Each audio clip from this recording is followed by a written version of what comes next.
feeling like best. All headshots, no chest. Every day, Saturday, we blessed. You ain't make it there yet, take steps. Write your goals down and make progress. What's going on, guys? It's your boy Kari, aka Arm Bearded Warrior here. And I'm here to talk to you guys about an incident that happened here this past Tuesday in Palm Beach, Florida. It was actually a road rage incident between a cyclist and a driver. Now, being a Miami native, I'm not gonna lie to you, I wanna keep it 100. Sometimes cyclists can be very annoying because because what I've always been taught growing up, ride your ass on the sidewalk so you will not be in the street and get your ass hit. But they put this thing in the law where, you know, cyclists, you know what I'm saying, they got this part of the road, this little part of the road here where they can ride their bikes along and everything else like that.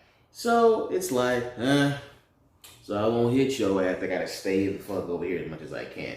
And I ain't trying to freaking hit nobody. I ain't trying to have no hit and run situation. Nobody wants that shit. But apparently, this driver was like, fuck those cyclists, and you should get the fuck off the road, even though there was nowhere else for them to go. And he drove too freaking close, and the cyclist felt like, yo, what the fuck is wrong with you? Which in a way, I understand that. And it took one crazy, drastic turn. Check this out. Well, we're standing along State Road A1A, which is a popular route with cyclists. And the video you're about to see is just another example of how tense things can get on the road between cyclists and drivers. This happened on Tuesday, and while no one was hurt, the cyclists involved fear it could have ended very differently. Get down, Michael!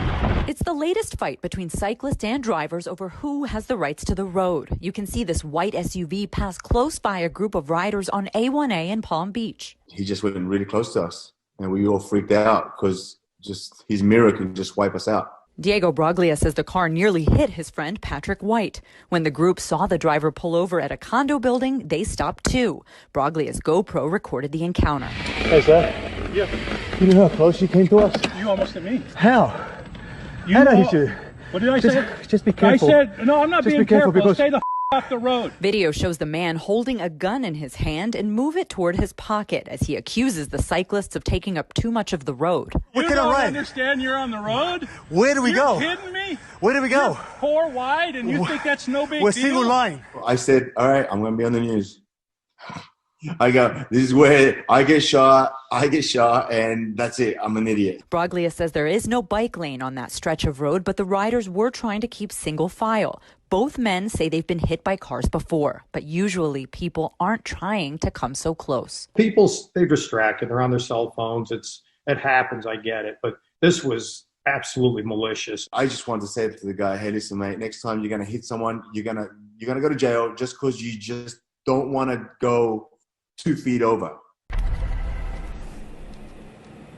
All right, those cyclists say they do plan on taking their video to the authorities because they felt this driver was trying to get close to them, and they worry about what could happen next time. Again, to be clear, at this point, no one is charged or accused of committing any crime. We're live in Broward County. Amy Viteri, Local 10 News. Just a bizarre. 2 things wrong I find with this situation. The first thing that I find wrong with the situation, the cyclist felt like he had the need or felt the need to roll up on this driver and be like, yo, what the fuck was your problem? That's the thing you don't do. Even though you felt like you were wronged, and you pretty much were, you do not approach anybody because you don't know what that person's frame of mind is. 2, you don't know if they had the worst freaking day in their life, and you just hit their plateau where they're like, okay, fuck this. And 3, you don't know what the fuck the person has on them. You do not know they got a gun or knife or any weapon that they can use to hurt you because they feel like it. And the second thing I find wrong in the situation was when the driver got the fuck out with his gun and did the most stupidest shit ever. 1, he took it out. 2, he pointed at them. And 3, he tried to put the fucking gun back in his fucking pocket. This is how you can clearly tell this is not a very knowledgeable gun owner, because the fact that 1, he took his gun out when he had no business doing it. 2, he tried to secure it in his pocket. Any knowledgeable, law-abiding gun owner knows you don't do that stupid ass shit. You either upon or before leaving your vehicle, you secure your firearm in a safe or in a lockbox, or you put it in your inside the waistband holster or outside the waistband holster, depending on, what your job title is or whatever. And you do not pull your gun out unless you really need to, unless you are under immediate threat or death, or someone's trying to cause you death and bodily harm. The cyclist, even though it was a poor choice, rolled up on the man, was like, yo, what the fuck? But any knowledgeable gun owner, would, upon getting out of his vehicle, you assess your environment. Even though this is a place you pull up to every single day, you still be aware of your surroundings. And some people will call it paranoia, but the people who are not gun owners do not understand the lifestyle and the mindset you have to be while being a gun owner. Like, for example, upon me pulling up, if I was the driver, if I was a knowledgeable gun owner, upon me pulling up, I still be aware of my surroundings. Even though I pull up to this place every single freaking day, I see probably that same cyclist, that I had words with or whatever, and I see him pulling up. I'm still seeing his hands on, on the handlebars, right? And as he's pulling up, he is about to get off his bike. I'm not getting out my car already. Like, I'm not seeing this person trying to drive up, like right up to my window and potentially trying to come for me. Like, no, this person is like, okay, his hands on the handlebar and all that, okay, he's not going for anything. Like, I may have my hand on my firearm potentially trying to go for it, just in case this person is trying to go for something and wants to, but you need to recognize and see what that potential threat is. And if it is no threat, don't pull the freaking gun out. Because the moment you pull the gun out, you better freaking shoot. Because people who have pulled their gun out on people and did not fire had their guns taken from them, and they either got pistol whipped with it or they've been shot with their own firearm. When this dude tried to secure his firearm in his pocket, I thought that was the stupidest shit he could do, because that is the recipe for a negligent discharge. And for those of you that do not know what a negligent discharge is, it means accidentally pulling the trigger, not the gun magically going off. Like, some people who are not knowledgeable of firearms, they think a gun could just, as of right now, this gun is loaded. It has a round in the chamber. I can sit that gun there all day. That gun is not gonna go off unless I pull that trigger. Well, since it's a Smith & Wesson M&P Shield EZ9, it has the manual grip safety on the back. That has to be pressed, and the trigger has to be pulled at the same time for it to go off. But you get what I'm trying to say. A trigger has to be pulled for the gun to go off.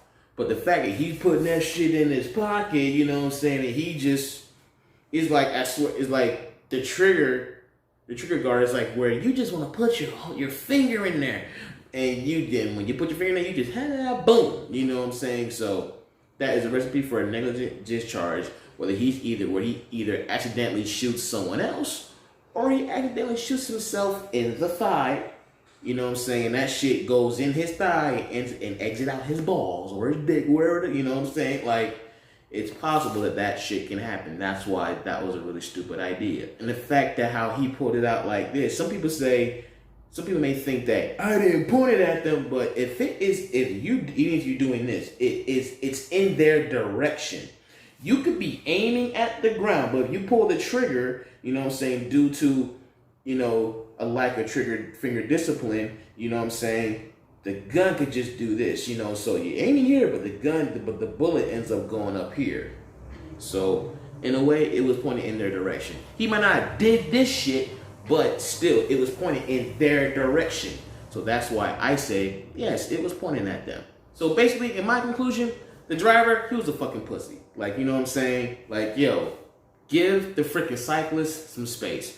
And like I said before, sometimes I feel like cyclists, not even the cyclists that have all the freaking biker gear on and shit like that. I mean, just sometimes people on the bike, period. Some of them, they're not even in that little small side. They're like 3 feet the fuck over. It's like, yo, I gotta cross into someone else's potential lane just to get from around from hitting your stupid ass. Like, you know what I'm saying? But still, it's nothing to just move the hell over to the side and go on about your business. You would not have to have dealt with anything. But no, you had to be a freaking dick and have mouth off to the freaking cyclist and everything else like that. And now you may freaking get charges brought on you because you decided to take your gun out and point in a direction when you had no right to, when the cyclist had the rights of way. So guys, that's my little 10 cents on that video and that situation. You know what I'm saying? So basically, when it comes to road rage, man, the fact is that as gun owners, the fact of the matter is, as gun owners, we have the power of life and death in our hands. And we have more reason than anyone to walk away from a situation where if it's not going to cause us death or bodily harm, walk the fuck away. You know what I'm saying? You're not pussy if you walk away. You are smart and you are wise for walking away. That's the problem with a lot of gun owners in the Second Amendment society, in the Second Amendment community. You know what I'm saying? Not every gun owner is law-abiding. Not every gun owner is courageous. A lot of gun owners in the Second Amendment community are fucking pussy and think that a gun makes them a badass and think a gun is going to scare people and they want to use it as a bullying tool, which I think is fucking cowardice as hell. And that driver was definitely one of those cowardice people.